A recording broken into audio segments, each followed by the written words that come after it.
Hey guys, Dr. Shook here. This is another sauna session, and what I want to talk to you guys about today is I want to look at, what's the test for Hashimoto's, right? How do you get diagnosed with Hashimoto's? How do you find out if you have Hashimoto's? And so primarily this is diagnosed via a blood test, and usually one of two antibodies is going to be elevated: your TPO antibodies, which is thyroid peroxidase, or you're going to have an elevation or you'll have an elevation of thyroglobulin antibodies. Those are the two that are often checked to determine if you have an autoimmune process against the thyroid. Now, those are the blood tests, okay? There are the diagnosis of Hashimoto's actually is a histological diagnosis, meaning it's a diagnosis of a microscopic examination of the thyroid tissue, okay? That's actually how it was first diagnosed, and that's how we know that it's occurring. Now, the thing is that no one's going to do a histological diagnosis. It's going to be very rare that that's going to happen to diagnose Hashimoto's. It can also be diagnosed on ultrasound if the ultrasound, when the results come back, if the gland looks a certain way based on your symptoms, you can be rather certain that it is Hashimoto's, and that's because there will be this diffuse changes, which means diffuse meaning throughout the gland. So there's several different ways that you can get the diagnosis. The most common way, though, is with a blood test to look at thyroglobulin antibodies and TPO antibodies. People with Hashimoto's, about 90% or greater than 90% are going to have TPO antibodies, is the most common, and then about 80% or so are going to have TG antibodies. Now, you can have either one of those, but usually TPO is the most common. I do want to share with you guys that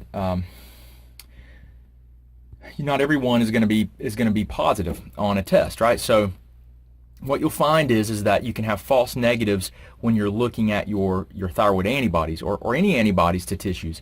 And so what I'll find clinically is that when someone comes in, if they have a white blood cell count, okay, total white blood cell count below 5, that there's going to be a greater likelihood that we're going to get false negatives on their test, and they're probably going to, if we start working with them and it looks like Hashimoto's, once we start getting them systemically healthy and their white blood cell count starts to come up, you'll see that, if you run the thyroglobulin and TPO antibodies again, you can see that they're positive. They'll actually, and the reason for that is because the white blood cells that produce antibodies are called B cells. If you have a very low total white blood cell count and you don't have as many of the B cells, and if the B cells produce the antibodies, which they do, and they're low in number, then you'll have a lower quantity of you can have a lower quantity of antibodies. So that's really important to understand, that you may be negative, you may be seronegative, and we know that about 10% of people are seronegative anyway. So just because you don't have a positive test with antibodies does not mean you don't have Hashimoto's. A lot of things come into play, and I tell people that if it looks like Hashimoto's, if the symptoms and your history are consistent with what we would see with Hashimoto's, then we're going to let's just treat it like it's Hashimoto's. Treat it as though it's this autoimmune thyroid condition, and let's see what happens. And that's usually, if there's another autoimmune condition, then you can almost, they're previously or diagnosed autoimmune condition, then you can be a lot more certain, because autoimmune conditions come in groups. So I just tell you guys, these are things that are really helpful for you to understand, just to give you some perspective, that just because you have an antibody test that's negative does not mean you do not have Hashimoto's. There's a great analogy that I heard said by Alan Christensen, and he's a naturopathic medical doctor. Have a lot of respect for him. He's a great teacher, great healer. And one of the analogies he used was, he talked about looking at these antibodies and looking at it from this perspective that, if you go into the woods and you don't see a bear, it doesn't mean there's not a bear in the woods, right? If you just didn't see the bear when you go into the woods that time. And that, that's kind of like this analogy with the antibodies. Just because you checked one time and there's no antibodies doesn't mean that that you're not autoimmune, that you don't have Hashimoto's. And the only way to really, diagnose Hashimoto's and to be certain would be to do a complete biopsy of the gland, where you take out the thyroid gland and you mince it and you look throughout the entire gland to see if these histological changes, like I said before, that you would determine through looking at the tissue histologically, looking at it under a microscope, see if that was present. And of course no one's going to do that. That would be silly. So it's one of those things that just because the antibodies come back negative does not mean you don't have Hashimoto's.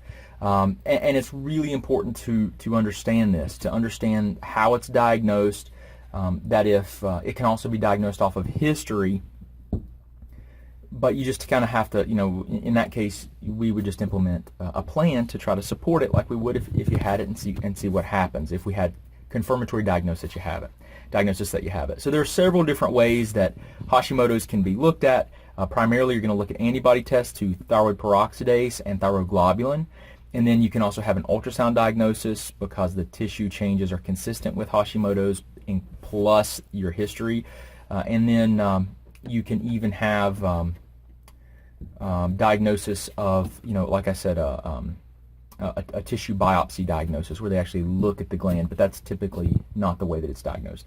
So I want to share some things with you. I hope that's helped clear up how Hashimoto's is diagnosed, the antibodies that are involved with Hashimoto's, and give you a little bit more background so that you can be more empowered to take your health back. If you guys are curious if you have Hashimoto's, all you have to do is, if you want to get the blood test done, a lot of doctors won't order it. A lot of insurance companies determine that these blood tests are not medically necessary. So what we've done is we've partnered with LabCorp, and what we can do is we can get these antibodies. We can get TPO antibodies and TG, the thyroglobulin antibodies. With these tests, each test, we've seen them cost $200 to $400 each through an insurance company, and I have no idea why it's so much higher. A lot of doctors will not order it because it's not medically necessary, and it's not medically necessary. That's a term that your insurance company uses to determine if a test should be covered or not. It's not medically necessary because it doesn't change your doctor's treatment plan. If you're autoimmune and you have Hashimoto's, it does absolutely nothing to change the way your doctor would treat you. They're going to give you thyroid hormone replacement, and that's going to be the treatment. And that's, in my opinion, that's inadequate. That's completely inadequate. I'm not saying that thyroid hormone is not required or necessary. If you're deficient, you definitely need it.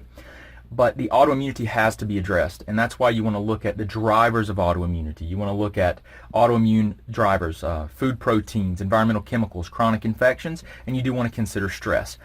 Stress has hormonal changes that can promote autoimmunity. So that's a whole nother video, but I just want to share that with you guys. If you have any questions or you need anything, let us know. If you want to get your antibodies checked, just post below, say, hey, I'd like to know more about the antibodies. We actually have a link on our website where you can go and you can just go ahead and type in your name, and then my staff will contact you and send you an order form so that you can get those antibodies checked, and we'll just follow up with about a 15-minute phone call, discuss it with you, and just try to help you become more empowered and understand what's going on with you, okay? So I'm Dr. Shook. I appreciate you guys coming here to learn more about your health. If there's anything we can do for you, just let us know. Thanks. Hey guys, Dr. Shook, thank you for viewing our videos. I hope they help you out. If you want to, just subscribe to our channel somewhere here. You can watch a video that YouTube's actually selected for you, so hopefully it'll help you out. If you need any other information or resources, just look in the description. We've got links to our website, to our 9 lab test guidebook, and everything else that we do. I really appreciate you, and I hope you guys have a great